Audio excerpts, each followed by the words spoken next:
What's going on, bottom line viewers? It's Mitch here, live for your NFL Conference Championship review, recap, and reaction. Taking a look at the AFC Championship game, the NFC Championship game, a little bit of a preview towards the Super Bowl, the Kansas City Chiefs and the Tampa Bay Buccaneers. And that's where I want to start.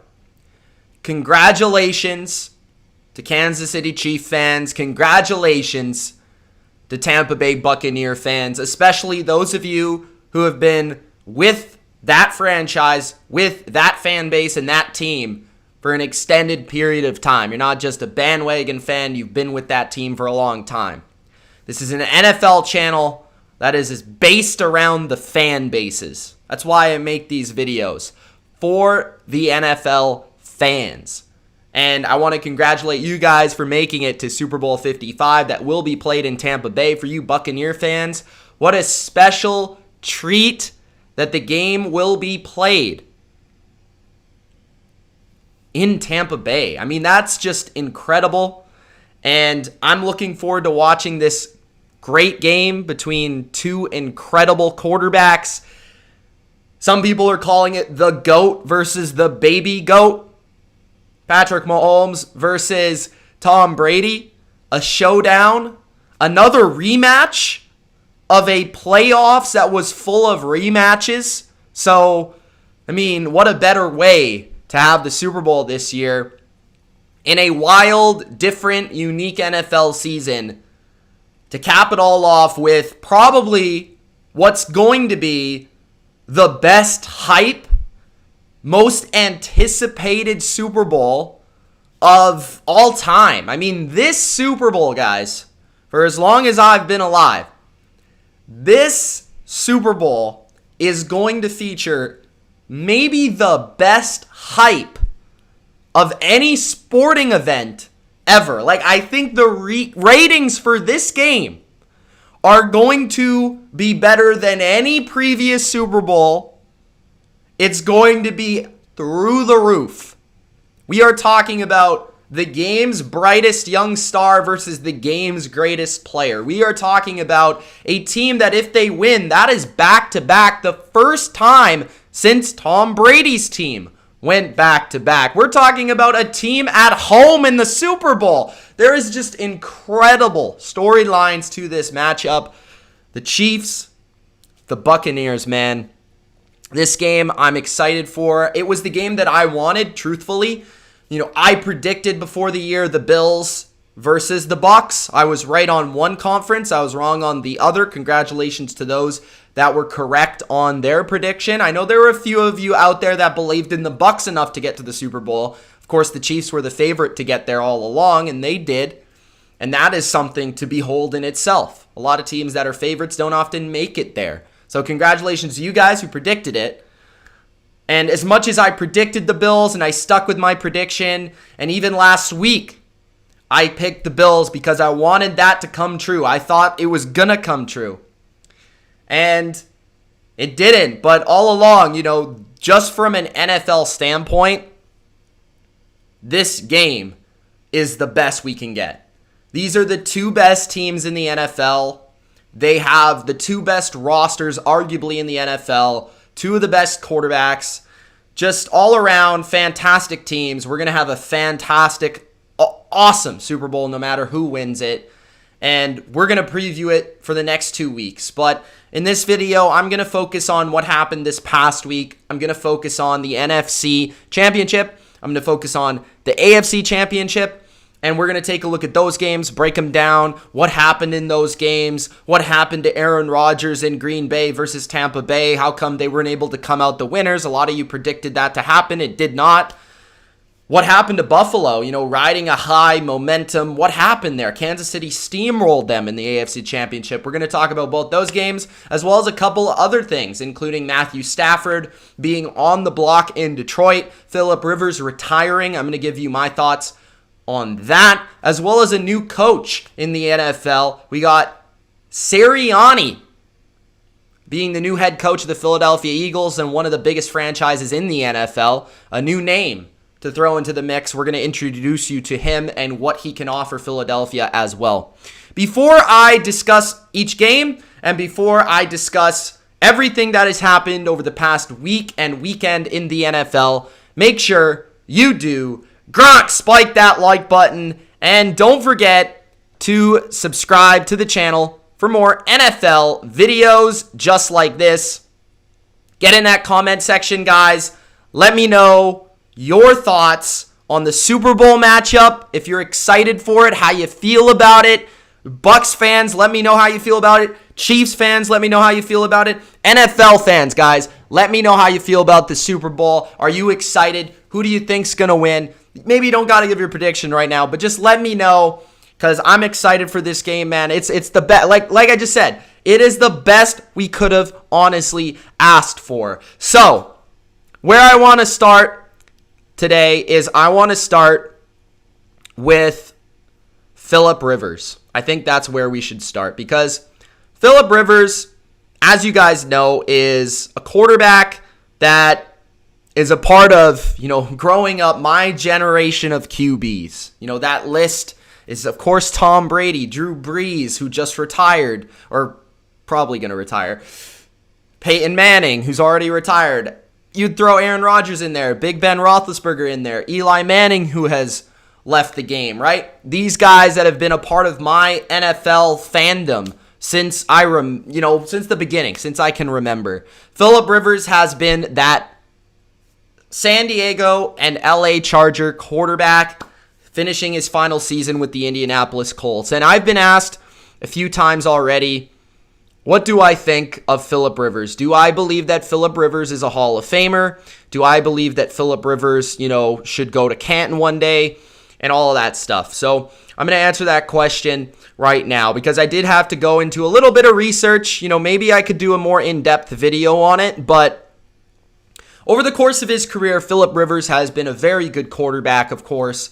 8 Pro Bowls. He led the NFL in yards, touchdowns, and completion percentage once. He also, very much like Eli Manning, his draft counterpart, also led the NFL in interceptions twice in his career. Now, Phillip Rivers, from a winning perspective, 9 winning records, 4 losing seasons. He had 7 playoff seasons. In those playoffs, he was 5-7. He finished all-time 5th in yards and 5th in touchdowns. Now, when you talk about Phillip Rivers being a Hall of Famer, what you have to do on the surface is compare him to those that are already in the Hall of Fame, because they have set the standard for if you get in the Hall of Fame or if you do not. So the comparable players to me for Phillip Rivers are Dan Fouts and Warren Moon. Those are the comparable players that you can look at their careers compared to Phillip Rivers and then see where Phillip Rivers stands in terms of whether he should make the Hall of Fame or not. Now, when you look at both of those guys' careers, they kind of were similar. They didn't have a lot of team success. They didn't have a lot of playoff success. They never won a Super Bowl, neither of them. But they both were spectacular passers. They put up big numbers for their era. They led the NFL in a couple categories. They were Pro Bowlers very regularly. They were prolific passers. They were ambassadors of the game. Warren Moon, Dan Fouts. That's why they made the Hall of Fame, because they were incredible players. And the NFL Hall of Fame recognized that, but they never had that team success. So it's shown that you don't need to win a Super Bowl to get into the Hall of Fame. Warren Moon, of course, had success actually in the CFL before he made his way to the NFL. That kind of hurt his career a little bit. He had a lot of longevity. Previous to Tom Brady, he might have been the best old quarterback in NFL history. Dan Fouts made the Hall of Fame because he was a part of a very revolutionary style of offense. Air Coryell, in the 80s, the San Diego Chargers, where they put up humongous passing numbers for that 80s era. So that's why he was in the Hall of Fame. I don't believe either of them won an MVP award, although I haven't fact-checked that. I might be wrong. I think Fouts might have won one, but I don't believe so. When you also talk about Phillip Rivers, whether he's in the Hall of Fame or not, you also got to compare him to the guys of his era, right? So specifically Eli Manning and Ben Roethlisberger, who are very kind of similar in terms of their careers. Of course, they were all drafted in the same draft class. I think Big Ben is going to be in the Hall of Fame because of what he did, both as a regular season and postseason quarterback. He had success early in his career as a winner, and he kind of stockpiled those statistics at the end of his career, and we saw the individual greatness of Big Ben kind of later in his career than early on. That often happens because earlier in the career, your contract is a little lighter on the team and you have a better defense, you have better weapons, you have all that stuff. For Phillip Rivers, the same was true. Now, with Phillip Rivers, he wasn't quite able to capitalize on that team's success. The thing I would say about that, though, is Phillip Rivers probably would have won one Super Bowl if it were not for the New England Patriots. His best teams were in 2006 and 2007, and you could argue also in 2009, but Phillip Rivers, he ran into the 2007 Patriots, lost in the AFC Championship. He ran into Tom Brady and the Patriots in 2006. They were the number 1 seed, lost that game as a rookie. He was a rookie that year, but basically, right? It wasn't a rookie season, but that was the first season he was a starter. So I'd give him a pass on that for not being able to capitalize. So Rivers had a fair amount of team success. He just, when he had his best teams earlier in his career, he wasn't the best Phillip Rivers that he could have been, right? Phillip Rivers was at his best, in my opinion, from 2008 to 2010. Throughout those 3 seasons, in my opinion, he was a top 5 quarterback throughout that time. I think you could argue that he could have been the MVP of the NFL in 2009 based on his numbers, based on his team record as well. It was between him, Peyton Manning, and Drew Brees. Now, I'll stand by that. I don't believe Peyton Manning was actually the MVP that year, although you could make a case for it. I think Drew Brees or Phillip Rivers also had a fair case to be made for that award in 2009. So he obviously had seasons where he stacked up amongst the best in the NFL. And then he also had seasons in 2013 and 2018 where he was in the top 5 conversation as well. So Phillip Rivers has had some elite seasons, which I think is essential. He's led the NFL in multiple categories. He's been a well-respected player, an ambassador of the game. We love him as a character on and off the field. He's had a fair amount of team success, although never a ring. So I believe that Phillip Rivers is a Hall of Famer. At the end of the day, I think his career favorably stacks up against a guy like Dan Fouts, Warren Moon, and they're about at the same level given their era. You also have to consider that Phillip Rivers had more competition facing guys like Tom Brady, Peyton Manning, Drew Brees, Aaron Rodgers, all these guys, Ben Roethlisberger, that were also Hall of Fame talents at the time. So it was harder to get those individual accolades, those all-pro, accolades. So to me, Phillip Rivers, while it's not obvious, I would give Phillip Rivers the nod to being a Hall of Famer. And I think at one point he will make it. I don't think it will be right away, but I think eventually Phillip Rivers will make it. Now, my personal thoughts on Phillip Rivers, the thing I loved about watching him the most was his competitiveness. Phillip Rivers was feisty. Phillip Rivers was competitive. Phillip Rivers was in your face. He was perhaps the best trash talker in the NFL without ever having to say a bad word out of his mouth. Phillip Rivers has earned the respect of his peers, and Phillip Rivers has always been an entertaining watch for me. That's why for many years I loved the Chargers, because Phillip Rivers was always entertaining, and he was tough as absolute nails. Phillip Rivers would get off the dirt game after game, getting just destroyed by pass rushers, never really had great offensive lines. He had a streak of incredible longevity and toughness and starting streaks. And I think Phillip Rivers does deserve to get to the Hall of Fame one day. And I think he was a fantastic player that I loved watching. So thank you, Phillip Rivers, for being a part of my NFL fandom for this long. And congratulations on an absolutely stellar career, man. Best to you in retirement and whatever you decide to do with the rest of your time. All right, guys, so that's my thoughts on Phillip Rivers. Let me know your thoughts on Phillip Rivers in the comment section. Do you believe that he is a Hall of Famer? Do you believe he's not a Hall of Famer? And what do you remember fondly about Phillip Rivers and his NFL playing career? All right, so those are my thoughts on Phillip Rivers. Next, we have a guy that very much like Phillip Rivers, never won a Super Bowl, or at least so far. He still has a chance. He hasn't won it yet, but he still has a chance. I think you know who I'm talking about. He has a few years to go under his belt here that I think at elite level he can ball out. And I believe that this guy's going to finish his career very strongly and leave his mark on the NFL. And I'm talking about Matthew Stafford. So I want to discuss Matthew Stafford. Matthew Stafford is my second favorite quarterback in the NFL, only behind one Thomas Edward Patrick Brady Jr. And Matthew Stafford is a joy to watch on every Sunday. And people truly do not understand how underrated Matthew Stafford is. If you want my full thoughts on the Matthew Stafford situation for both Detroit fans and others out there, maybe fans of teams that might be looking at Matthew Stafford, go check out the video that I made exclusively on Matthew Stafford. But here I wanted to give my top 5 destinations for Matthew Stafford. And this is in my opinion, guys. So what the top 5 has to do with is places that I think he fits that make sense for him and for the team. And I think makes sense in terms of salary cap and in terms of flexibility roster-wise, if it could actually financially work, and then if it would benefit both parties. Those are the main factors here. So let's take a look at my top 5 destinations for Matthew Stafford.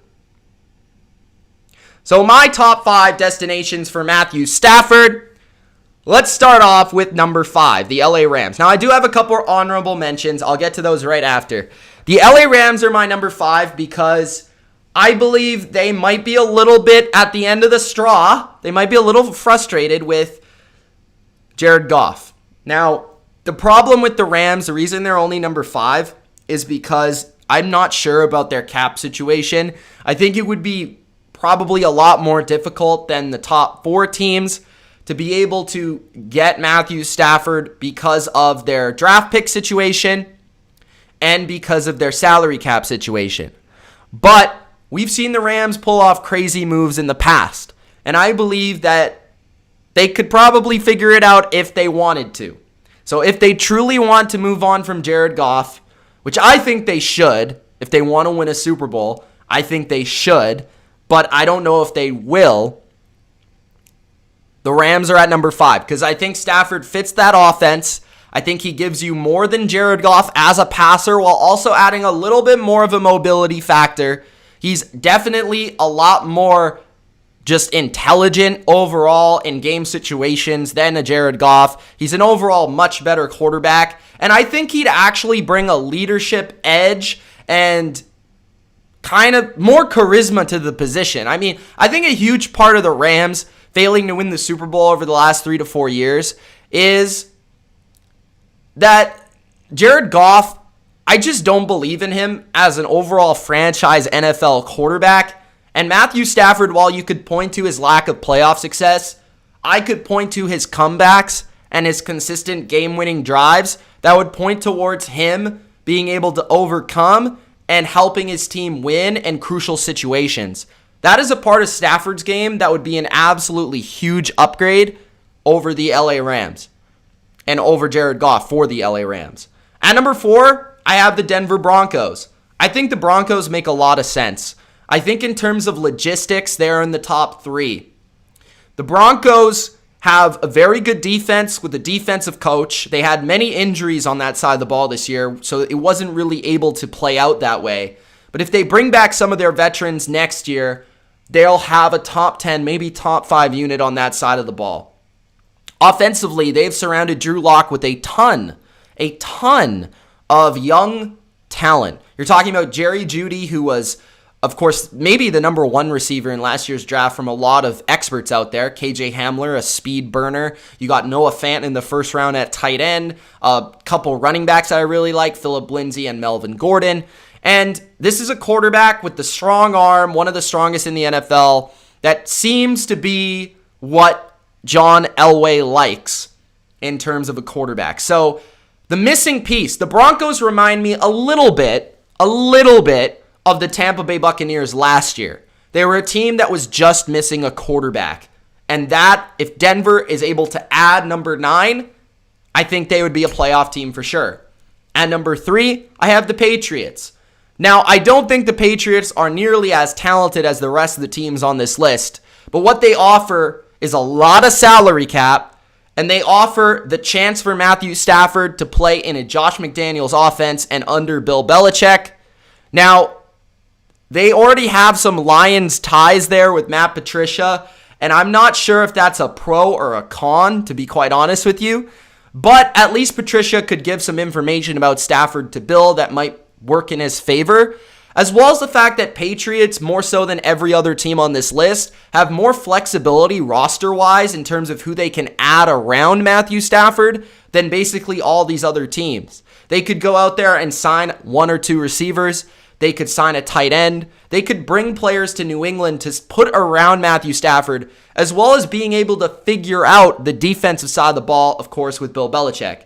So the Patriots, I think, would also be a playoff team right away with Matthew Stafford. At number 2, the Indianapolis Colts. The Colts are basically a plug-and-play situation. The Colts essentially need 1 or 2 things. They need Matthew Stafford, a quarterback that is. They need a wide receiver and maybe a corner or just another defensive playmaker. The Colts are in Super Bowl now mode, and they've lost Phillip Rivers to retirement, as we just discussed. They have plenty of cap space, so they could essentially just replace Phillip Rivers and upgrade with Matthew Stafford, both pocket quarterbacks, but Stafford just adding more in terms of his arm strength, his ability to throw downfield, and his mobility over Phillip Rivers. So that would honestly be a fantastic move for Indianapolis, and they would instantly be an AFC contender with Matthew Stafford. Now, number 1 is the San Francisco 49ers. The 49ers currently, as it stands, are top 12 in salary cap going into 2021. They don't have as much space as the Colts, Patriots, or Broncos, but they do have draft capital. They have a very enticing offer for Stafford, and I don't think Stafford's going to want to be traded to a bad team or a team with questions. The 49ers have one of the best offensive coaches in the NFL who uniquely sets up an offense for Stafford to thrive in with a just bunch of playmakers, from the best tight end arguably in the league in George Kittle to a great rushing attack that Stafford has never ever had, a decent offensive line, Brandon Ayuk, a young rising receiver, Deebo Samuel, and just a defense with Nick Bosa coming back that could be elite. So overall, the 49ers would be the best team and the team to benefit the most with Matthew Stafford, because they would go from maybe a playoff team with Jimmy Garoppolo to probably NFC, maybe number 1 or number 2 in the conference in terms of who could make the Super Bowl next year. So those are my top 5 destinations for Matthew Stafford when it comes to, can it be done? Does it work? Does it fit? And does it make sense? So those are my destinations for Stafford. Again, guys, if you didn't check out my full breakdown on Stafford leaving the Lions, make sure you do check that video out. But I wanted to kind of lay it out for you guys, the top 5 destinations that I think would work. Now, when it comes to the 49ers, I think the 49ers, they will have to maneuver their cap a little bit more than a team like New England, Denver, or Indianapolis, but I think it definitely can be done. So let's talk a little bit about Indianapolis. They have a new coach, and his name is Nick Sirianni. Nick Sirianni, you might not know who he is, because honestly, I barely knew who he was when he got hired. Nick Sirianni is a 39-year-old, pretty young for a head coach, not even 40 yet, Italian man.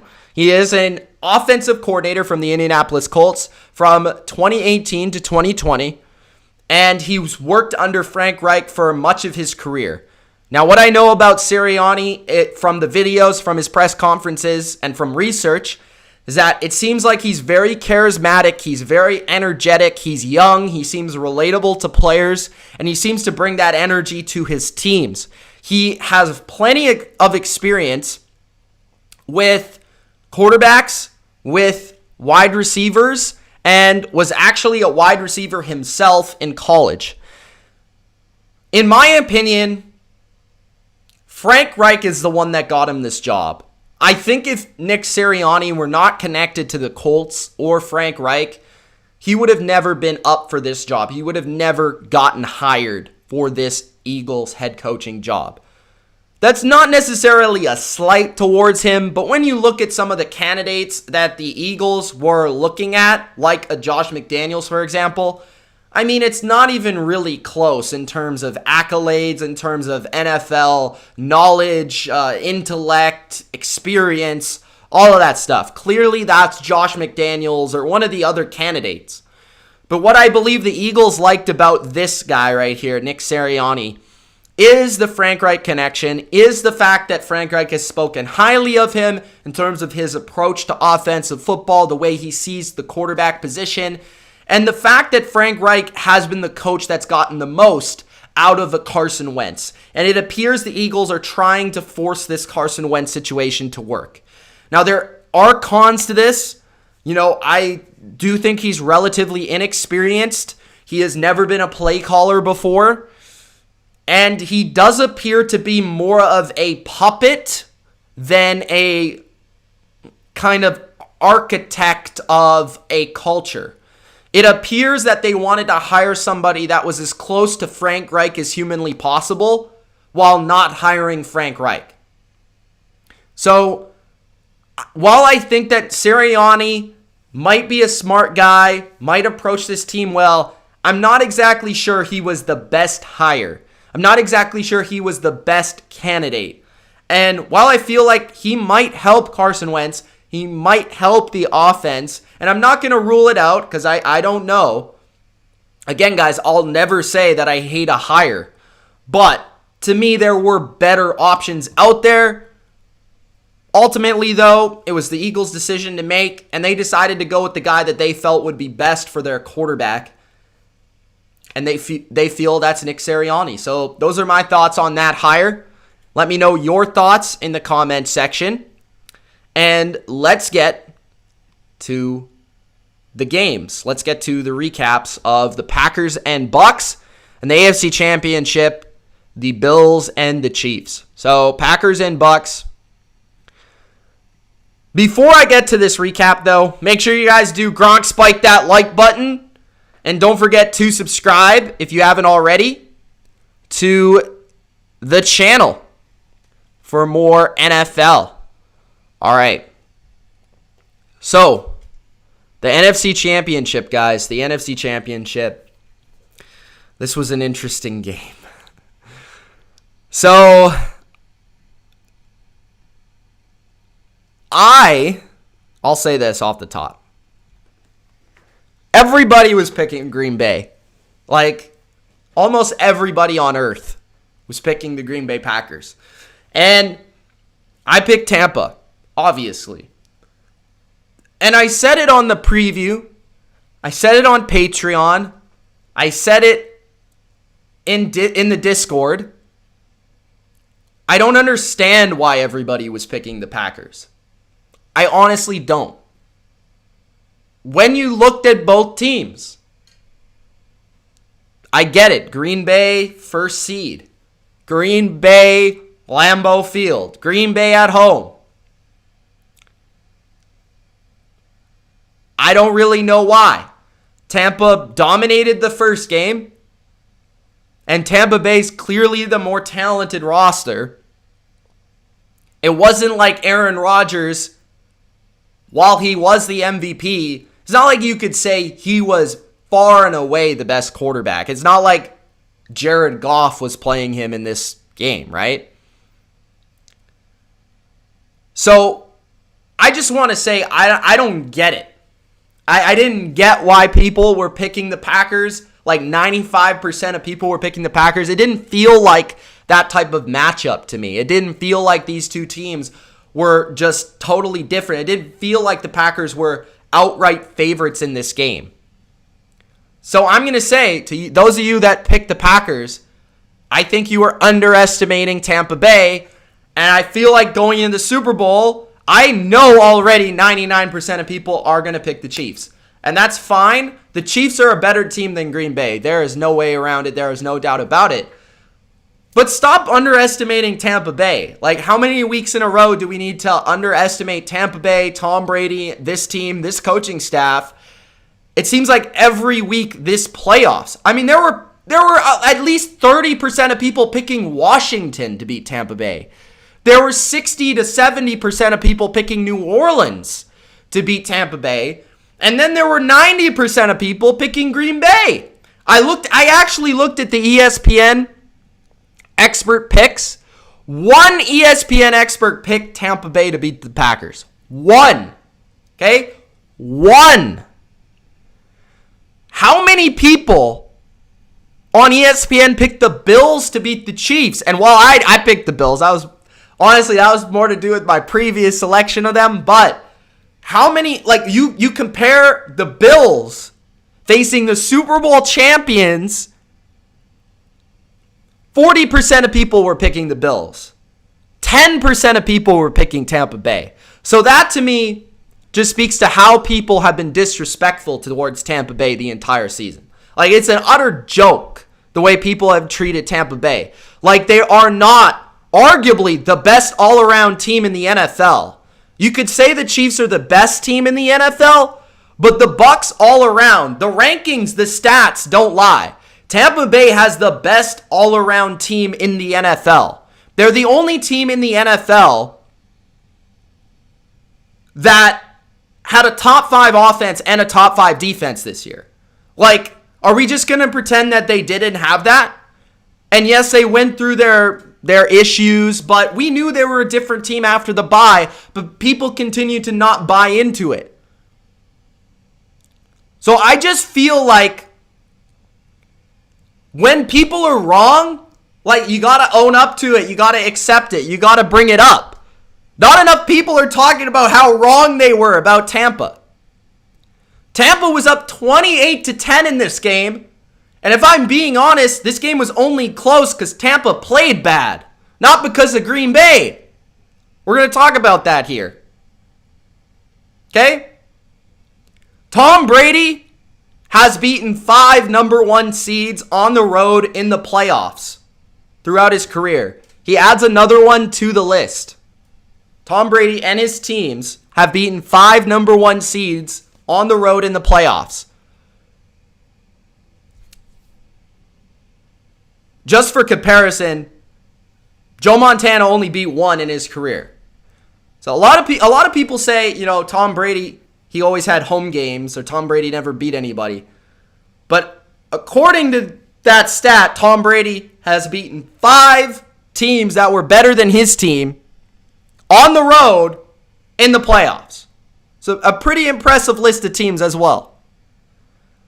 Now, the biggest story of this game to me was that Tampa Bay was just the better overall team. They had the better defense. The worst unit in this game was the Green Bay Packer defense, but they did not play like the worst unit in this game. The worst unit in this game was Green Bay's offense. I think part of that was because Aaron Rodgers, while his stats looked fantastic at the end of the game, this is the difference. Aaron Rodgers came up small in big moments. Aaron Rodgers threw 3 touchdowns, had 1 interception, had over 300 yards. The difference in this game, 6 points off of the turnovers. Green Bay's defense, while they never were in control of this game, and Tom Brady gave them the football, or the Bucs gave them the football 3 times. Aaron Rodgers and his offense failed to capitalize on those turnovers. 6 points off of turnovers. It was the difference. Tampa Bay had 2 turnovers. They got 2 turnovers. One was a fumble. One was an interception. They scored 14 points off of 2 turnovers.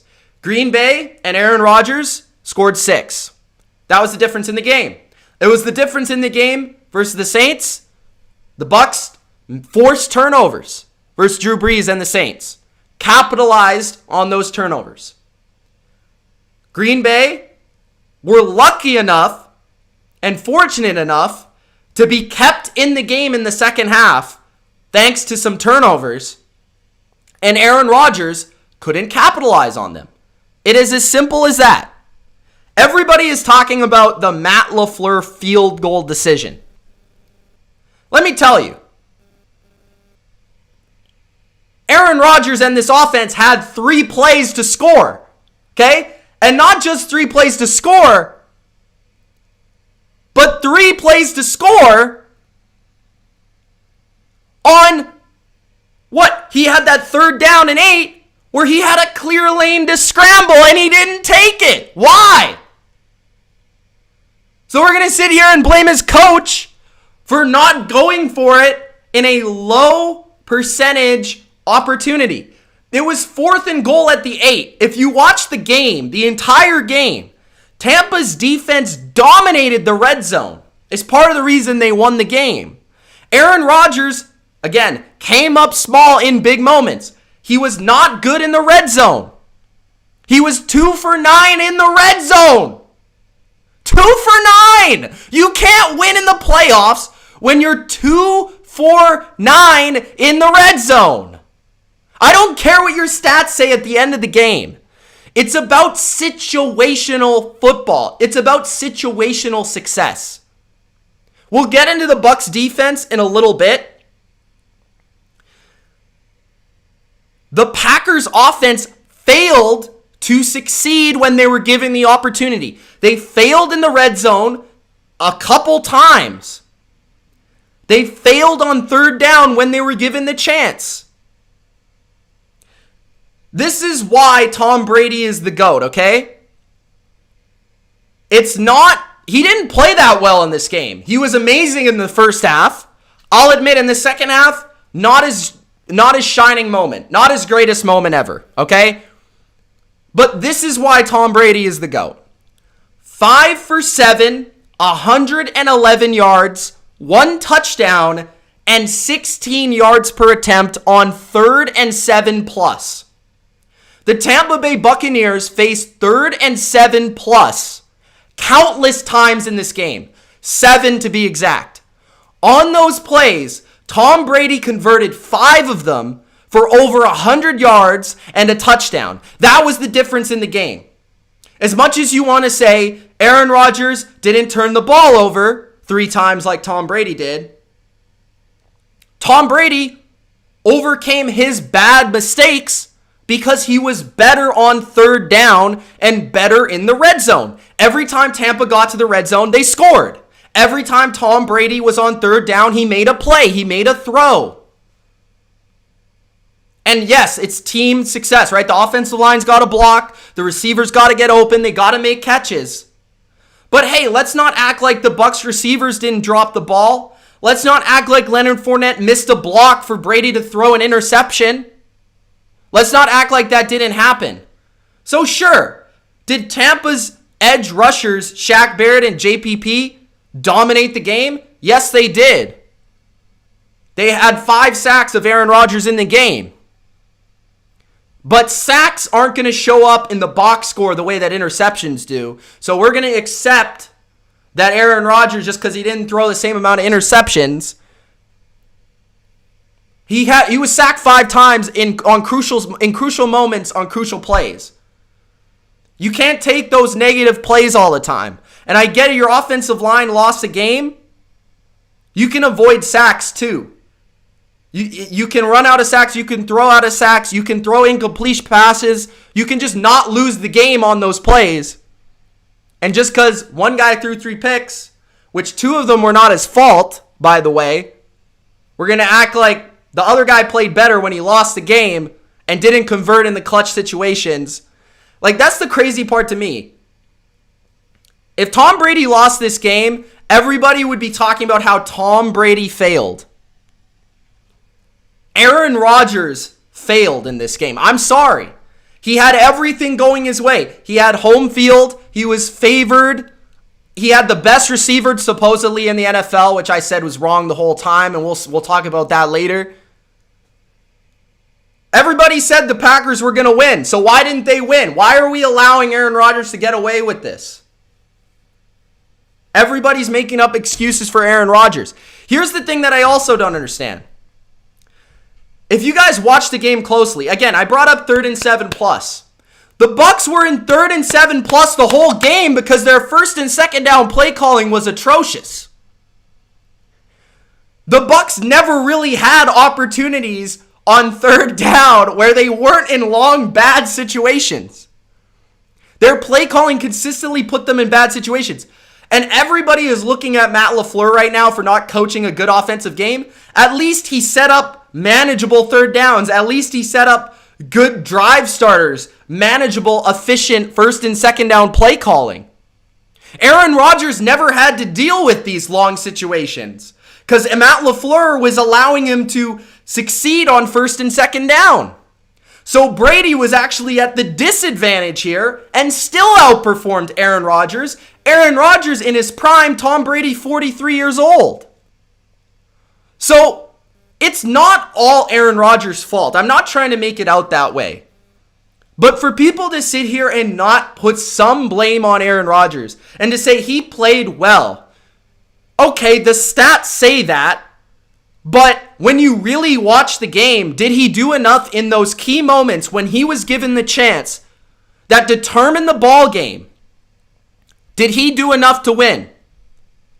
Did he do enough in the red zone? Did he do enough on 3rd down? Did he make good decisions for his team to win? No. Tom Brady had the best half in a championship game that he's had since 2004. So yes, there's a reason that they were up 28-10. Tom Brady had a great first half. He had a bad second half, but then again, Tom Brady came back at the end of the game and did enough for them to win. I'd argue that this game would have been a blowout if it weren't for a tip ball off Mike Evans' hands. I also want to place blame other places for the Packers.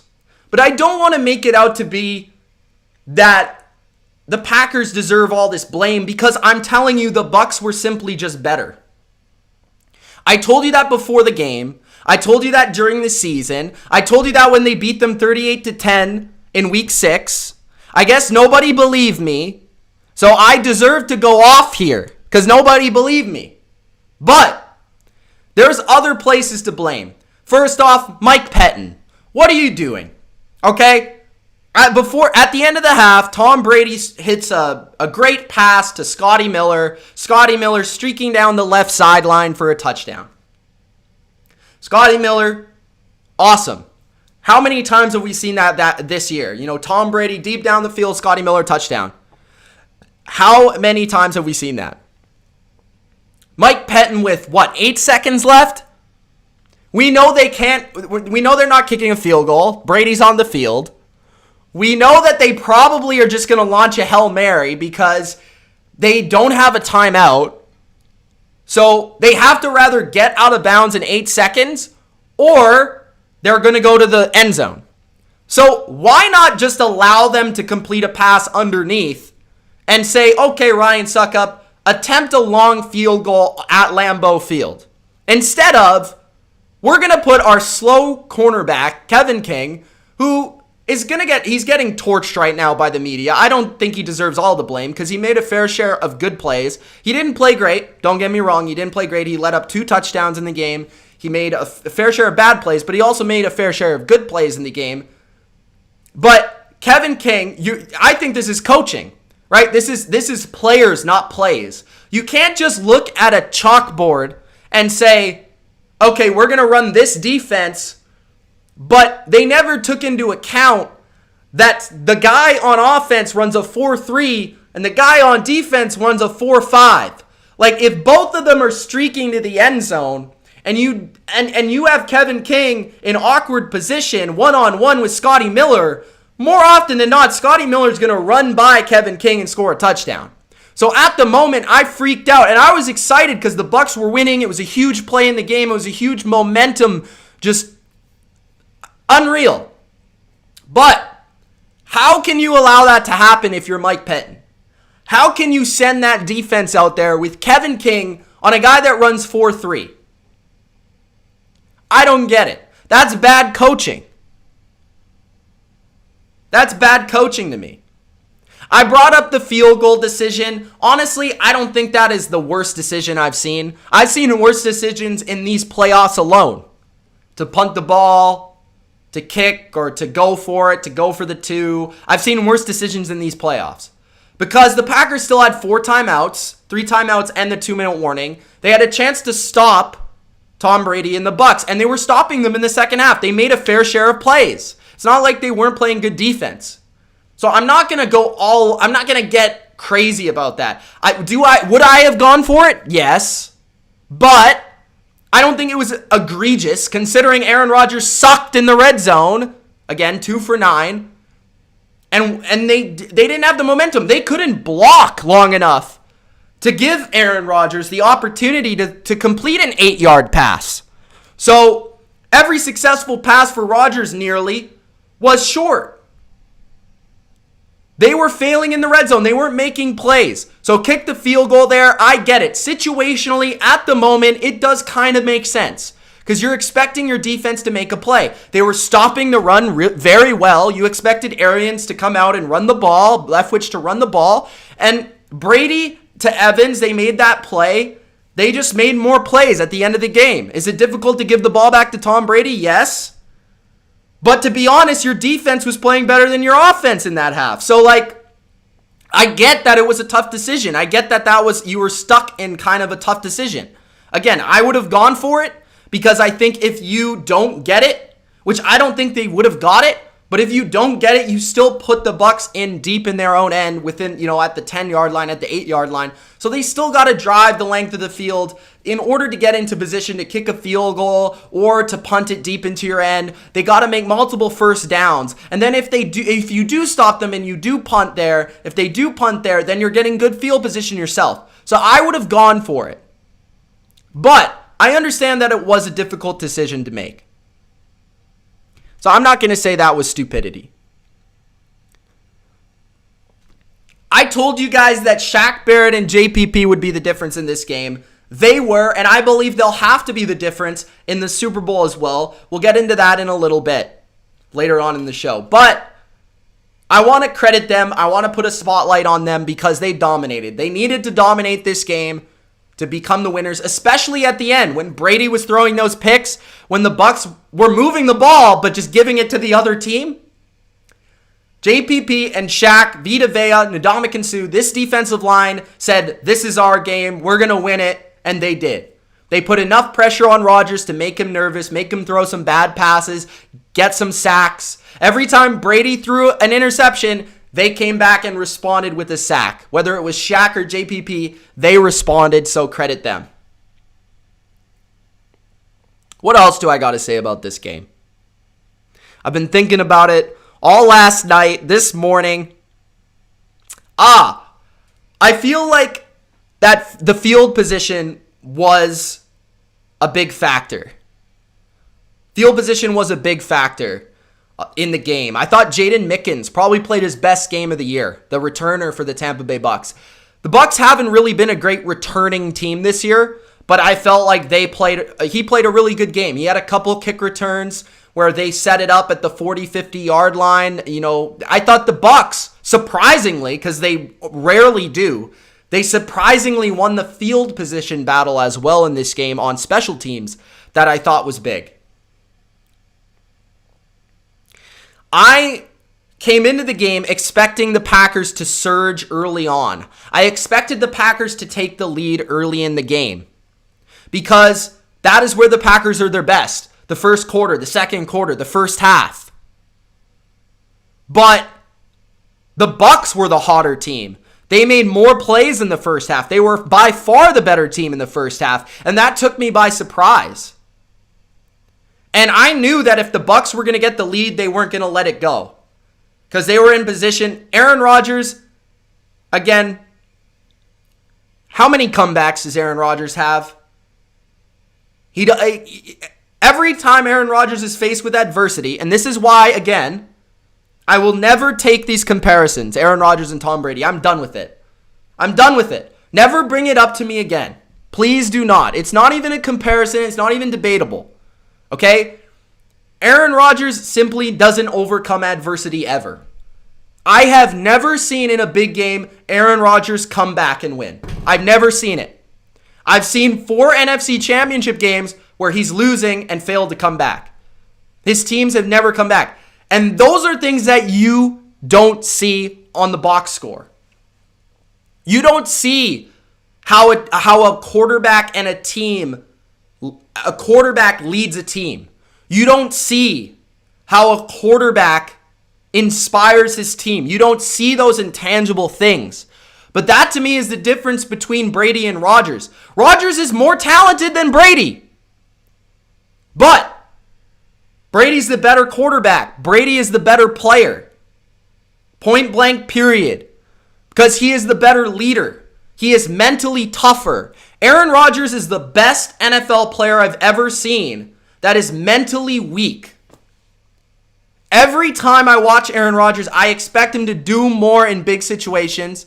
And every time he does not overcome adversity. In 2 NFC Championship games, 2014 and this past NFC Championship, his defense has gotten him 7 turnovers against Tom Brady and Russell Wilson. 7! And he has lost both games. What does that say? What does that say? I mean, like, he's simply not clutch. He should never, ever, ever, I don't want to hear it. He should never be compared to Tom Brady ever again. Stop. It's not even comparable. Stop. All time, career, stop. 1 Super Bowl, bro. 1. I get it that you need a team to win. But at a certain point, you were at home. You had the number 1 seed. You had all you wanted. And you lost to a 43-year-old quarterback. 90% of people were picking you to win, and you lost the game. And you came up small in big moments. Now let's get back to the Bucs before I close this discussion out. I think the guy that's not getting enough respect today is Todd Bowles. Todd Bowles is the best coach on the Bucs. I've said it all year, maybe even all offseason. He is the best coach on the Bucs. He deserves another head coaching job. Todd Bowles is a fantastic coach.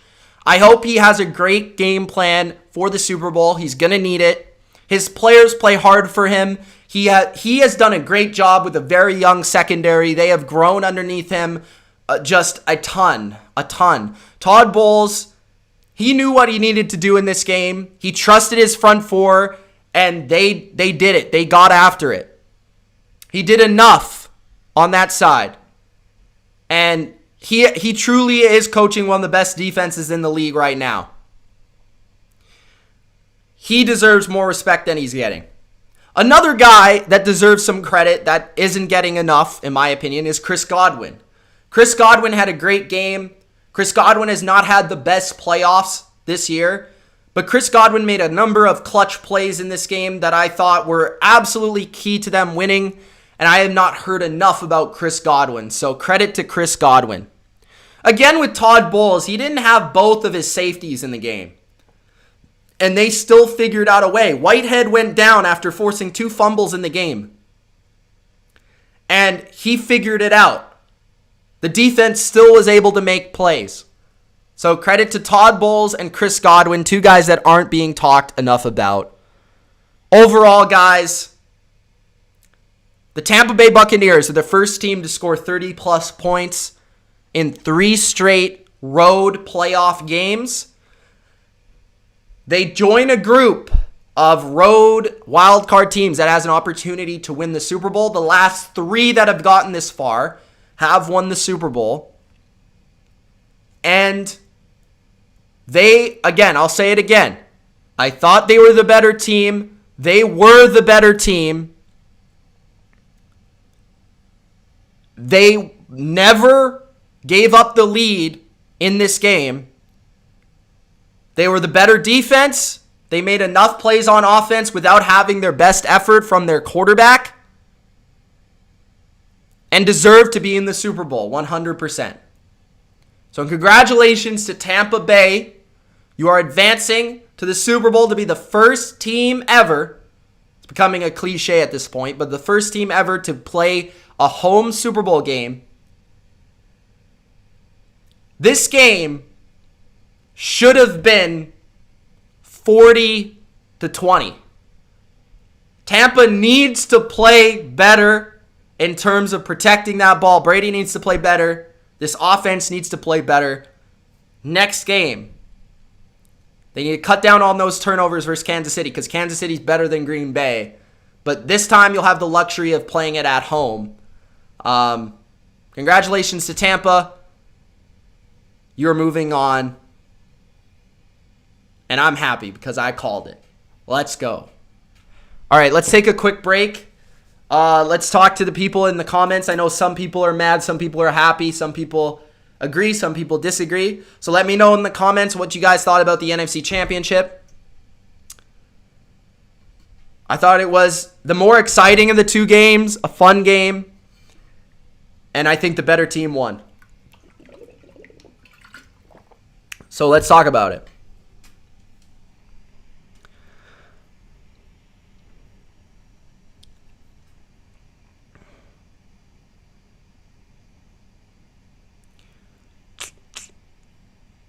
Durkant says, so Brady gets a pass for 3 interceptions, but somehow Rodgers throwing a touchdown that's ruined because his receiver is incompetent and it's his fault. I don't know really what you're talking about with the Rodgers thing, but I would argue that on all 3 of the interceptions for Tom Brady, the first one, I'll say, was a bad throw. That was the one that I would say that was an interception. Now, Rodgers threw an interception too, and actually Rodgers' interception was hurt his team more than all of Brady's interceptions because at the end of the half, what happened? When Rodgers threw a pick, what happened, Durkant? Brady cashed in on the interception. When Brady threw 3 interceptions, Rodgers didn't cash in. So, what do you got to say about that? Sir? What do you got to say? Now, the second interception, Mike Evans should have caught the pass. It was a high pass. I'll grant you that.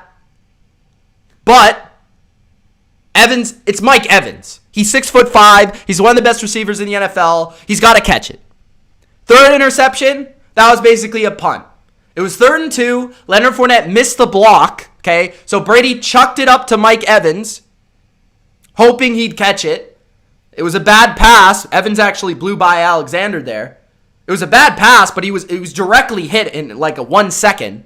So he chucked it up on 3rd and 2. They were going to punt the next play anyways. That was more Fournette's fault than Brady's because Fournette missed the protection on that play. So 2 of the 3 interceptions for Brady weren't really his fault. The first one was a bad pass, but Rodgers failed to capitalize on all 3. All 3 of them. Brady made Rodgers pay on his 1 interception. Rodgers didn't make Brady pay on 3 interceptions.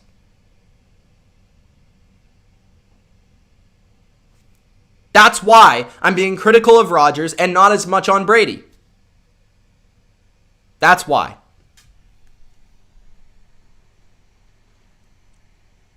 Joshua says, Mitch, it's Matt LaFleur's fault, but you think it's all Rodgers' fault? Rodgers actually... Oh, I'm not making it out to be all Rodgers' fault. I'm just talking to the people that are saying, oh, Rodgers deserves no blame, and the Packers, all this stuff about you guys deserve it.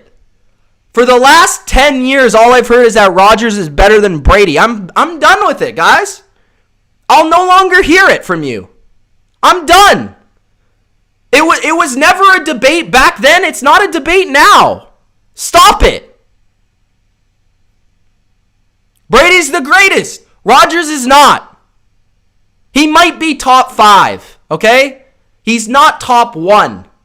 There's only one number 1. There's only one GOAT. Stop saying GOAT this, GOAT that for every player in the league. There's only one GOAT. Rodgers is not no GOAT.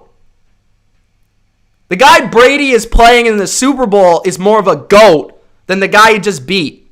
So, I don't want to hear it. Stop. That's why I'm mad. That's why I'm frustrated. That's why I go after you guys. Because I'm done.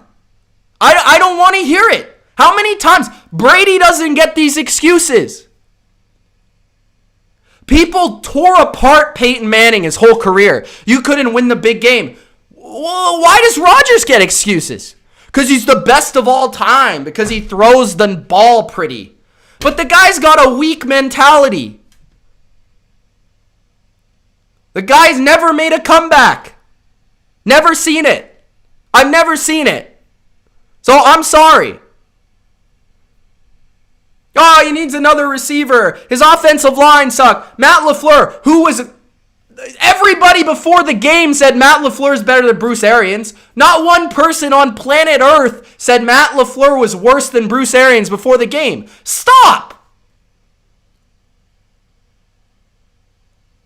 I even had Ultra tell me, Mitch, why do you got Bruce Arians better than the Packers? Coach, Mitch, how do you do that? I said because Bowles outcoached LaFleur in the first game. That's what I said. He did it again, but again, what did I say? First and second down, the Packers won. Third down, quarterback down, the Bucks won. Period. The red zone, quarterback down, the Bucks won.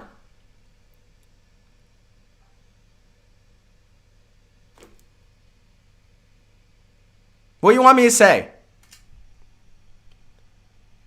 I don't want to make it all about Aaron Rodgers because his offensive line didn't play particularly well. Adams didn't have his best game, which I told you he wouldn't have his best game because the Bucks corners are underrated. Nobody told me. Nobody listened to me. Okay, nobody listens to me.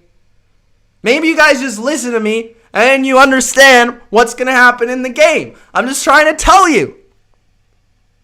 Okay? The defense for the Packers didn't play particularly well in the first half. And really the second half, the Bucks kind of gave them the ball. But they did enough to get the offense back in the game. Aaron Rodgers was facing two backup safeties that barely played all year. And he still couldn't come back. I mean, what do you want? What do you want? A silver platter? I mean, Tom Brady didn't even play well and you still lost. What do you want? Like, how many excuses do you need? Brady threw for 500 yards in a Super Bowl and still lost. But what do you see? Him dropping the pass of the Super Bowl. That's all everybody talked about. You guys are hilarious, man. The Packers were favored. They lost. Ugh, it's brutal. You guys, stop with... I don't want to hear the excuses. I don't want to hear the excuses. And Josh, I don't know who I'm picking for the Super Bowl yet. I got to analyze the game first. I hope the Bucks win. Of course I hope the Bucks win. I don't know who will win yet. Two great teams, the two best teams. The truth says I called the game Bucks 31, Packers 23. And now I can't find any of the brave Packer fans that mouthed so mightily all week. See, this is the thing, the truth. Everybody wants to talk their shit before the game, and then nobody comes after the game to say I was wrong. And this is how I'll transition to the next game, okay? Chiefs fans, I was wrong. I'm going to admit it. I was a straight up flat idiot for not picking the Chiefs. Okay, Chiefs fans? I, Mitch Milani, admit I was an idiot for picking the Bills over the Chiefs. I admit it. Because during the week, I was like, the Chiefs are better, but I believe in the storybook of the Bills. I believe that the Bills are meant to be. I think they're going to get there. I don't think it's the Chiefs' time. I don't believe it's the Chiefs' time. I believe it's the Bills' time. So I'll admit, I'm wrong. I apologize to Chiefs fans, to Patrick Mahomes, to Travis Kelce, to Tyreek Hill, to Tyrann Mathieu, Frank Clark, Chris Jones, Daniel Sorensen, Ladarius Sneed, Eric Fisher, who just got hurt. Hopefully you come back healthy, bro. I apologize to Clyde Edwards-Helaire. I apologize to the entire Chiefs team for thinking Buffalo was in your league. I apologize. But there were some people associated with the Bottom Line View, that I will not speak their name, they know who they are, that ranked Buffalo over Kansas City during the regular season. And I said, you are an idiot. You cannot rank the Bills over the Chiefs until the Chiefs lose. I don't care if they win every game by 1 point. I don't care if they tie every game. Until the Chiefs lose, they are the favorite to win the Super Bowl. Until they lose. Again, Ric Flair, if you want to be the man, you got to beat the man. The Bills never beat the man, so they're not the man. They went to the man's place, they got beat down. The Bills had an embarrassing performance yesterday. I mean, it was disgusting. I have not seen a worse coached, played effort than I have seen in a conference championship game in like 5 years. The Bills were disgusting. But a lot of that was because of the Chiefs. The Chiefs outclassed them in every way. They heard the hype. They heard people like Durkant, like Ultra, and these goons and goobers saying that the Buffalo Bills were better and the Buffalo Bills should win versus Kansas City.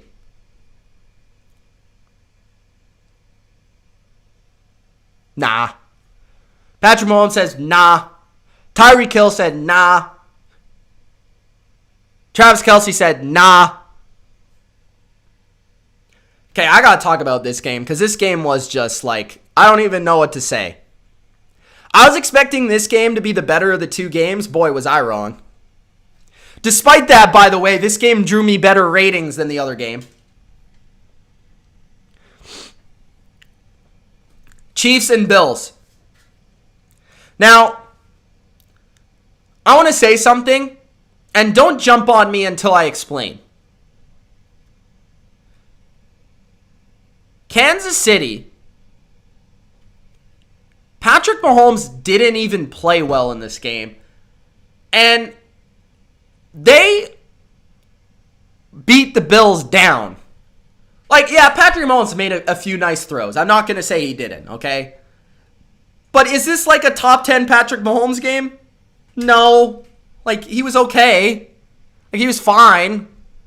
Was it like MVP Mahomes? No. I've seen Mahomes play better in losses, to be honest, than this game. That's just how much better the Chiefs were than the Bills. This was actually... Mahomes had the lowest ADOT of the week of any of the quarterbacks this week. Patrick Mahomes had a 5.8 average depth of target this week. That's the lowest of any of the quarterbacks. Brady, Rodgers, Josh Allen. So that speaks to me that it was a lot of quick, short throws, and his playmakers made the defense pay. Mahomes was good. Don't get me wrong. He didn't even, he played well. He played well enough to win, all that stuff. But like, this wasn't his best game. This wasn't his second best game, his third best game, his fifth best game, his 10th best game, his 15th best game. This was like his 25th best game. Like, yeah, he played good. They won the game. But this was more about like Andy Reid was unbelievable in this game. I mean, Travis Kelce wide open. Tyreek Hill wide open. Tyreek Hill, making four guys miss for 60 yards. Travis Kelce open on every third down. The defense was dominant in this game. The Chiefs' defense, Chris Jones, unbelievable. Yeah, like, guys, Mahomes' stats were fantastic, but a 5.8 average depth of target, he was throwing a lot of quick passes. They were getting it. I'm not trying to discredit Mahomes because he won the game, he did his job, and they're moving on. What I'm trying to say is that Patrick Mahomes didn't have to even play that well, and they still won by a lot. That's what I'm saying, okay? He didn't lose the game like the other quarterback we're going to talk about. The Bills looked lost defensively. Lost. They had no answer for any of their speed, the Chiefs' speed.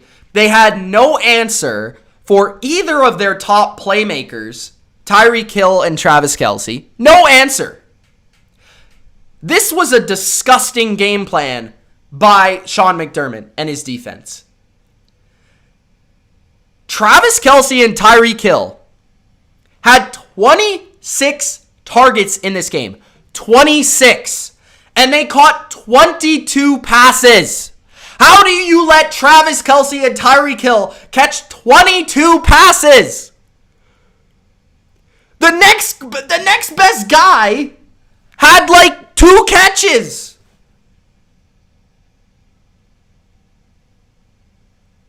How do you lose to the Chiefs, letting them throw all game to Kelce and Hill? Like, I would rather just let Mahomes throw to freaking Pringle 15 times. If you're going to lose because Pringle, Robinson, and Hardman have 400 yards, then go ahead. But if Tyreek Hill is going to have 200 yards on me and Travis Kelce's going to have 100 yards on me, I would be absolutely disgusted if I was the head coach of the Buffalo Bills. How can you let 2 guys that you know Mahomes wants to throw to every play? You know Andy Reid's setting all these plays up for Tyreek Hill and Travis Kelce.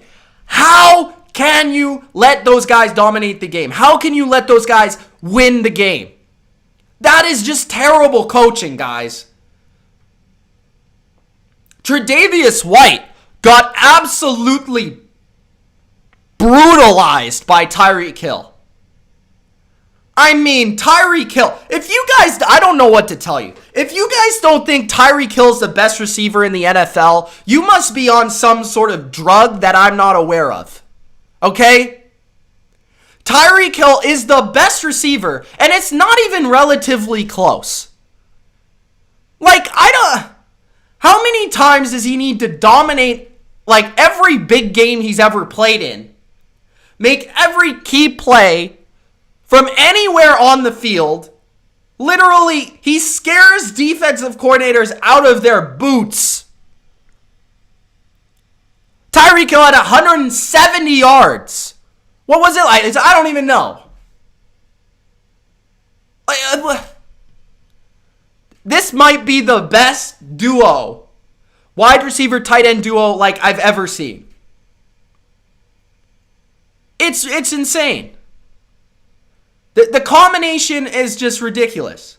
They're unbelievable. They're the best duo I've ever seen, wide receiver and tight end. Nick, I don't want to hear it.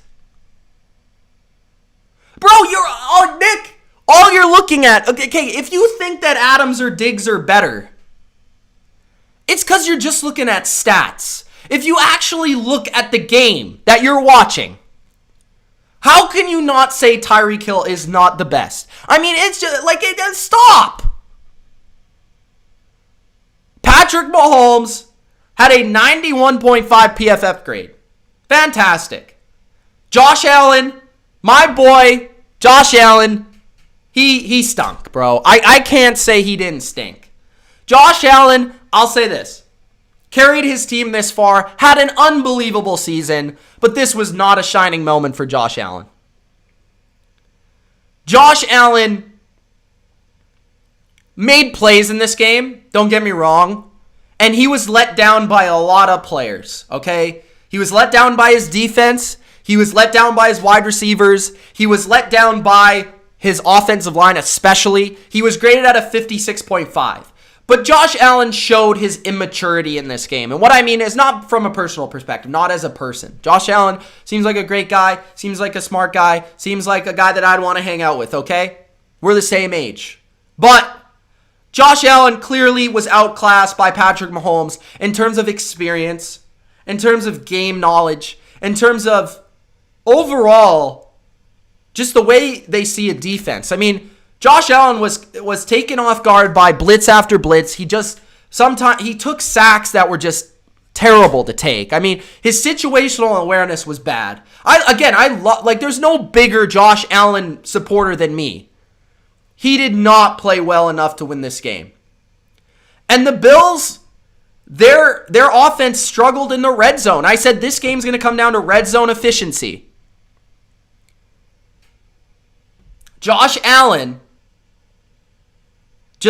he didn't rise in the red zone, didn't rise on third down, and his offense let him down. So,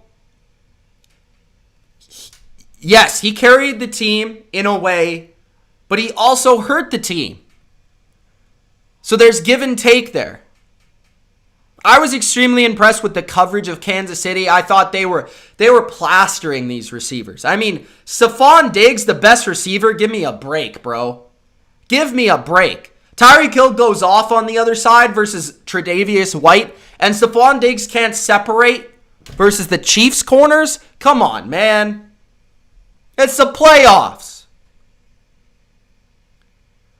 Allen has been awesome, but he didn't play that well in the playoffs this year. I think he needs more time, and he certainly needs more help. The Bills' offensive line was disgustingly bad. I mean, I haven't seen an offensive line play this bad since 2015 Patriots versus the Broncos. That's how bad this offensive line was. They were getting absolutely destroyed by Spagnuolo, his blitzes. Chris Jones by the way, Chris Jones should have been ejected. He punched a man in the face. Nobody even said anything about it. He should have been ejected. I'm sorry. And Buffalo's inability to run the ball finally came back to just bite them in the ass, because the Chiefs said, we're just going to blitz you every play because we know you can't run the ball. So, again, credit Spagnuolo. Credit Spagnuolo. Okay, again, underrated. Chiefs defense, way better than Buffalo's. Stop with that conversation. People telling me Buffalo top 10, Buffalo top 5 defense. No. Stop. Kansas City, underrated defense, underrated defensive coordinator, best quarterback, best receiver, best tight end. They were the better team by far. They dominated. They spotted the Bills 9, and they still ran them the F over. But I am disappointed by the Bills. The Bills let me down because Sean McDermott allowed what you simply cannot allow. Again, guys, if you are going to allow Tyreek Hill and Travis Kelce to beat you, they're going to beat you and you're going to lose. If the Bucs give up 100 yards each to Kelce and Hill, they're going to lose. You can't allow it. You can allow one, you can't allow the other, and hope to win. You can't allow both. It's brutal. So, while the Chiefs were amazing, they deserve all the credit in the world, I'm just more disappointed in the Bills than anything else. I thought they no-showed this game. They no-showed it. All right. I got one final topic. I want to say hello to the people in the chat.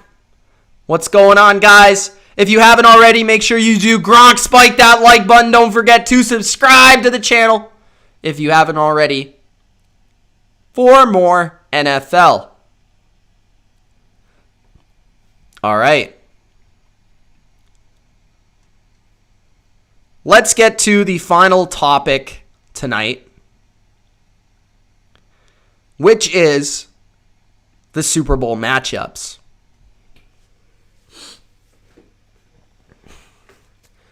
All right. Let's get some water. What's going on, guys, in the chat? Hope you're looking forward to the Super Bowl. Samuel asks, do you think the Bucs still have chemistry problems? I don't understand the rest of your question, but I don't think they have chemistry problems. No.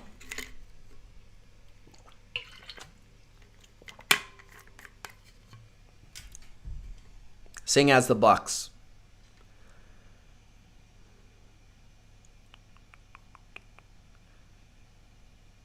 What's up, KC? What's up, Marcus? What's up, Zeke? What's up, Ultra? What's up, Asia? What's up? Thank you for subscribing. Nice, man. That's awesome. Place was a party at Arrowhead. You guys deserve it. Congratulations. All right. Super Bowl matchups, baby. So let's talk about, I want to break down some of the key matchups in Super Bowl 55 between the Kansas City Chiefs and the Tampa Bay Buccaneers. Matchups that I believe will determine the winner of this year's Super Bowl. I believe this is a much closer game on the surface than many people will believe. I think a lot of people believe that the Chiefs will simply roll over the Bucs. I think this will be a close game, no matter who wins the game. For Kansas City, this is the best defense they've played all season. This is the best offensive line they've played all season, the best receiver group they've played all season. And for the Bucs, this is the best quarterback they've played all year, the best tight end, the best wide receiver, and the best coach they've played all year. So this will be a fun game. These are the key matchups to watch for the Super Bowl. Let's start off with the edge rush of Tampa Bay versus Kansas City's offensive tackles. This, to me, is where the game can be won for Tampa Bay.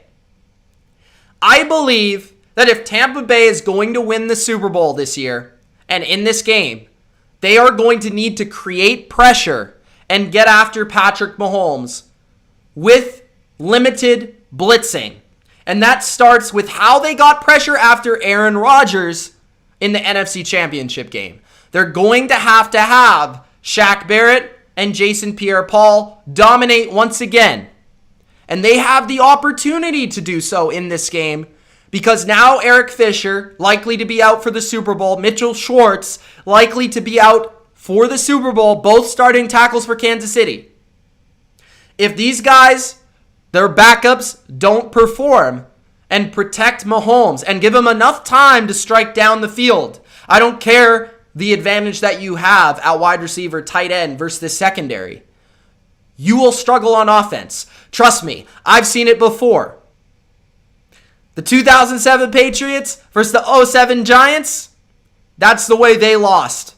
Pressure, specifically from the edge. Vita Vea is back for the Bucs. That will also factor in to get a push up the middle, along with Ndamukong Suh.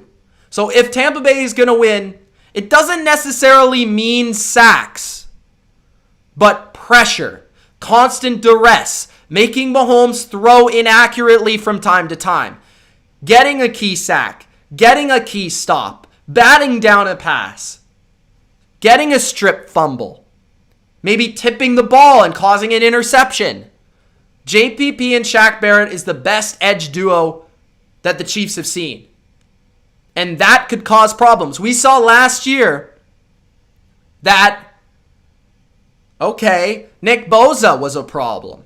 D Ford, these guys were a problem last year in the first half especially, and really the first three quarters.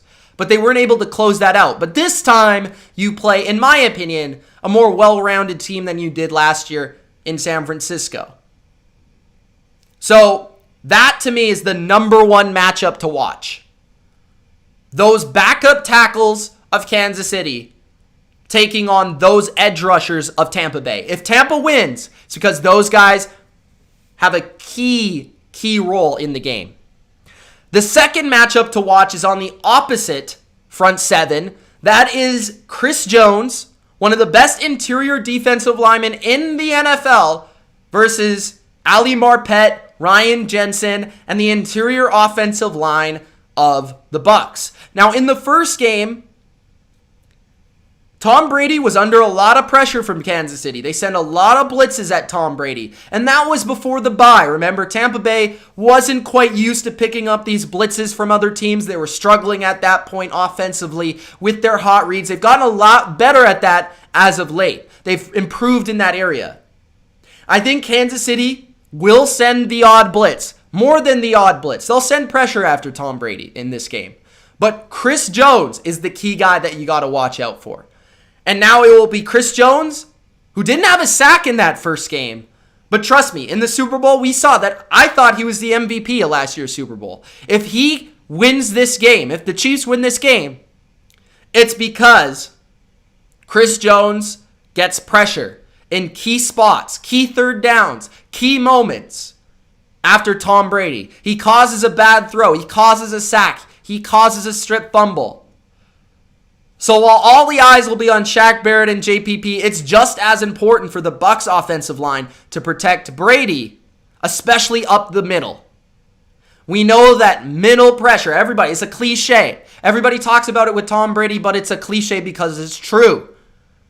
When Brady loses, it's because he's under constant duress. And Chris Jones is the lone guy that can make a difference here. He's going to be playing a very good interior offensive line, but he's going to have to overcome it and get some pressure. So watch out for that. If the Bucs can keep Brady clean, they'll definitely have a lot of success on offense.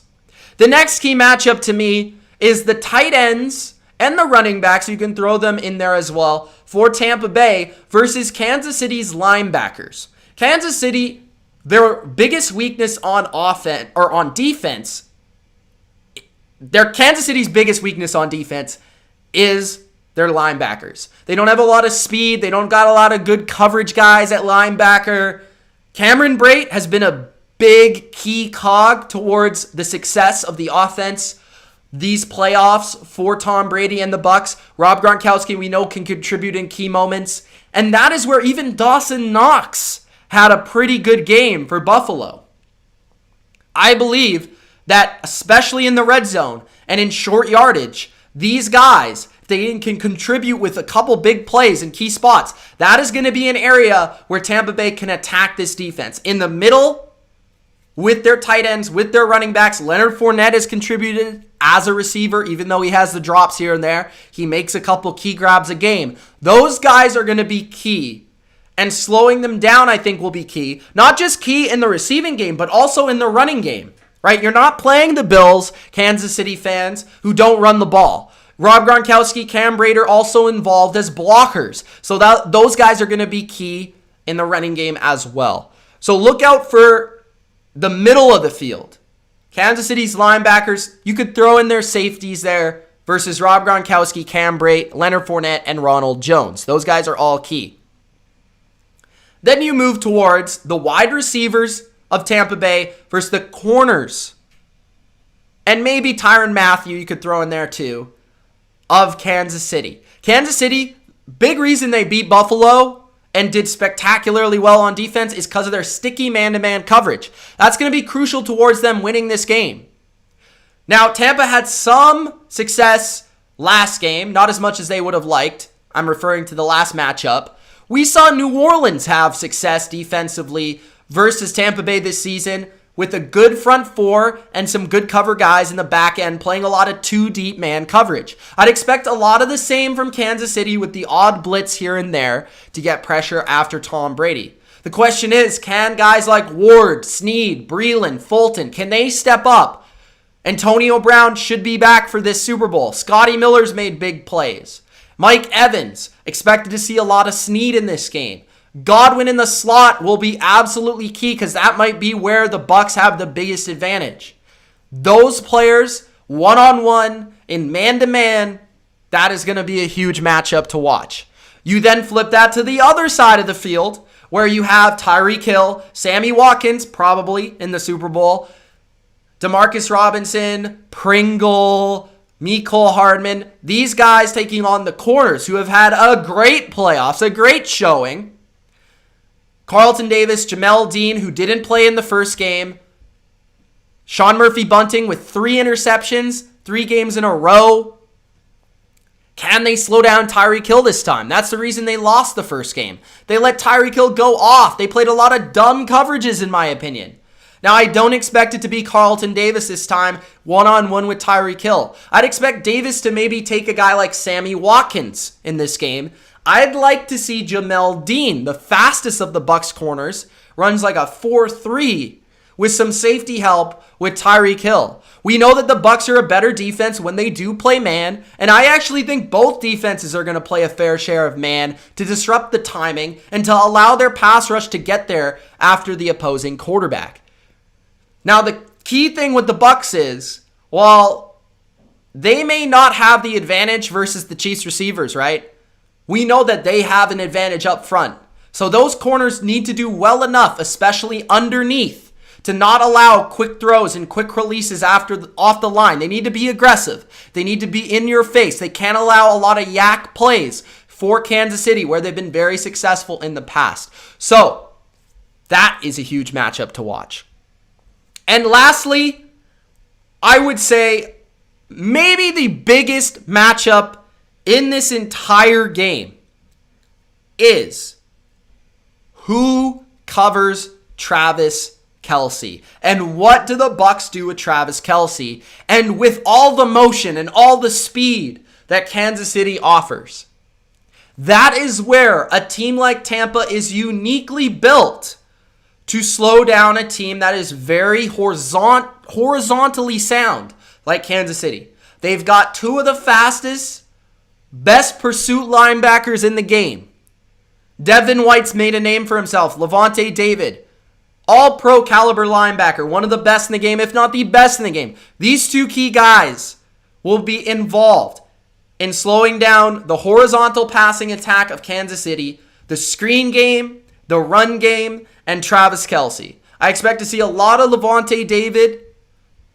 I'd like to see Whitehead, Winfield, these guys involved on Kelce. And tackling specifically is very important for Tampa. Again, guys, you can't allow Tyreek Hill, Mecole Hardman, and these speedy playmakers to get the ball in their hands and make people miss. When they get the ball, you gotta tackle them. And that's where Tampa needs to be at their best. They need to tackle, and it all starts with those speedy, great linebackers, that duo of Tampa in the middle of their defense. So that is the biggest matchup of this game, and those are the key matchups for me. The top matchups to watch in Super Bowl 55. Let me know your guys' thoughts on those key matchups, what you think the key matchup is in the game. Those are the ones that came first to my mind that I think will determine the game. And I think this game will be awesome to watch and very, very close. So there it is, guys. Your championship review, recap, reaction this week. Let's get to some comments and let's answer some questions.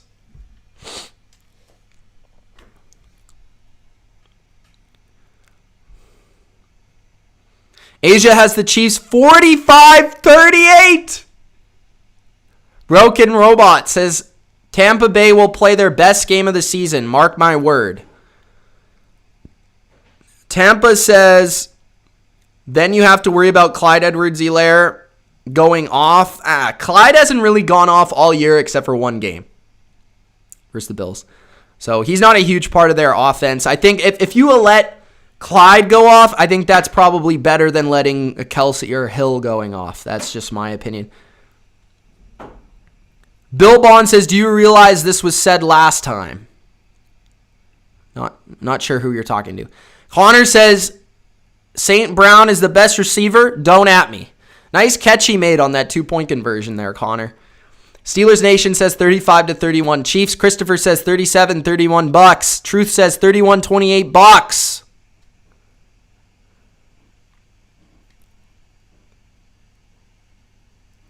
What should the Chiefs do since Fisher is not playing? I think it's crucial, man, that they got to worry about those edges. They can't afford to lose this game based on Shaq and JPP just winning the game for Tampa. Whatever they got to do. If that means they got to keep their running back in all game to block, then that's just what they got to do. You can't lose the game based on that edge pressure. 31-28 Chiefs. I like it. 34-24 Chiefs.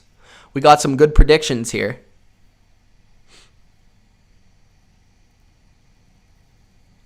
Killam says, who has the best instincts in the league? At what position?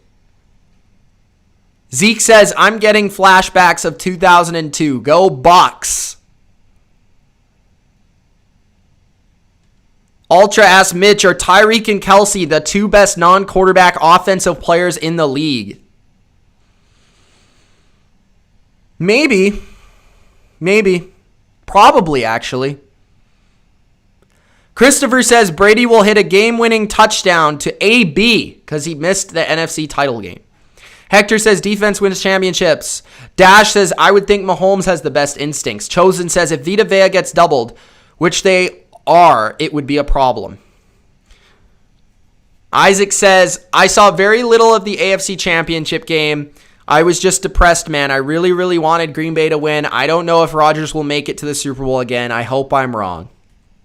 We'll see, man. That was a surprising press conference that Rodgers gave after the game. Asia says this is going to end up coming to who has the best defense and can make the stops, whose offense can stay on the field longer. If you kick just field goals, you won't win. I agree. Red zone efficiency is huge. And yeah, whatever defense has the better game plan might win the game. It feels like Kansas City has the advantage on the perimeter, but Tampa has the advantage at the line of scrimmage. Connor says St. Brown is an inside agent for the Bucks. Got inside LaFleur's head to kick the field goal. Guaranteed the Bucks going to the Super Bowl. Nice. Brian says theory time. Due to a lack of candidates and Patriot ties, Houston will hire Josh McDaniels. Then Watson will be traded to San Fran for Jimmy G and several picks. I doubt that. Zeke says Bucks 38, Chiefs 34. Nice. Nicholas says, Mitch, Kelsey was the best player in football this year. He made it look like the rest of the league was me playing tight end. Wait. The rest of the league was me playing tight end. He was that dominant. Okay. Bethel says, Mitch, didn't I say the Bills were losing the game since like November? And yet everybody tried clowning me. Bethel, you're right. Go talk to Durkant because Durkant obviously was wrong. Connor says the NFC Championship was an awful game. Drop passes, stupid interceptions, no calls, poor execution. Dash says, who do you think should be Offensive Rookie of the Year? Justin Herbert. Nintendo says Hector, but not David. I don't know. Killam says safety or corner. Christopher says, I predict Chiefs will miss one field goal. Casey says, are we seeing a very underrated Chiefs secondary? The safeties and corners are balling out with Thornhill back. Yes, their secondary is very underrated. I agree. Bill says, Rodgers can't wait to tell you how good he is, and Pat McAfee gave him the platform to do it. He is a condescending, egotistical a-hole. The truth says Winfield, AB, and Vita are going to show something in this game. Durkant says Minka is the best ball hawk. Isaac says that being said, Chiefs 38, Bucks 28. Closer game than it looks like as Chiefs score in a run that was intended just to run the clock down, similar to last Super Bowl. Samuel says, whose front seven is better? 2019 Niners, 2020 Bucks. The Niners had a better pass rush last year, but the Bucks have better linebackers. Connor says, Bucks are the opposite of the Chiefs. Balanced, deep roster, non-mobile quarterback. Emmanuel says, if the Bucks win the Super Bowl, AB gets his first one. Toke says, AB needs to ball out. Sealer Nation says, yup. Killen Boy says, Mitch, I'm talking about on defense. Who's the best ball hawker? Over a long period of time, I'd give it to Marcus Peters. Durkant says, Mitch, at least they lost to Kansas City and not Baltimore. Yeah. Ultra says, will the Patriots guy Nick Caserio trade Watson in New England as a favor? Probably not. Connor says, will Bill's master plan to get Watson in New England? He sent his agents to disrupt the Texans. Maybe you're right, Connor. Tampa says, Brady needs to be surgical. Keep moving the chains using short intermediate passes. Keep downs instead of taking deep passes.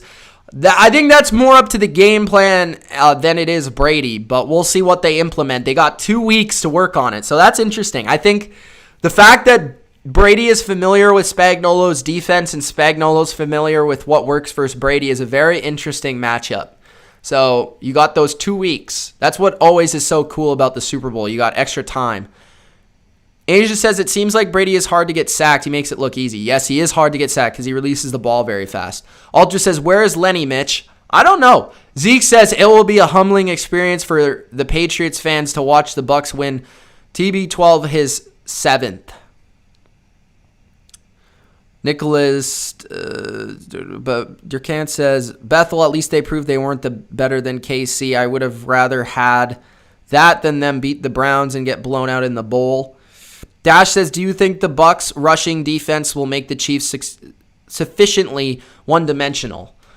Yeah, I don't think the Chiefs will run the ball very well or very much. Christopher says, Ronald Jones will score 1 touchdown run. Okay. Ultra says, Kevin or Kent, the way Buffalo played Cleveland wouldn't have beat Cleveland.